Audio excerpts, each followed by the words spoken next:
Interface आता है, आपने पहले क्या करना है, यहाँ पर पेज सिलेक्शन करना है, ठीक है। पेज सिलेक्शन यहाँ पर ज़्यादा यूज़ F4 ही यूज़ होता है, ठीक है।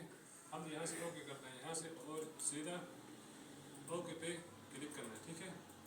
फिर इसके बाद आपके सामने इस तरह का इंटरफेस आता है, ठीक है। अभी इसके अंदर हमने उर्दू टाइप करना है। अभी उर्दू टाइप कहाँ से करेंगे, क्वेश्चन तो बनता है ना, ठीक है। तो पहले नंबर पे आपने क्या करना है, फाइल के अंदर जाना है, ये एडिट के अंदर जाना है, ठीक है। एडिट के अंदर जाने के बाद यहाँ पर प्रेफरेंसेस है, ठीक है। यहाँ पर हम देखेंगे उर्दू कीबोर्ड, क्या देखेंगे, उर्दू कीबोर्ड। प्रेफरेंस के अंदर आने के बाद यहाँ पर देखें और यहाँ पर कीबोर्ड प्रेफरेंसेस, ठीक है। इधर आपने क्लिक करना है, क्लिक करने के बाद यहाँ पर देखें साइड पे आपने क्लिक करना है और यहाँ पर किस्म किस्म के कीबोर्ड हैं अंदर, ठीक है। फारसी, अरबिक के, कश्मीरी है, किस्म किस्म के यहाँ पर लैंग्वेज हैं।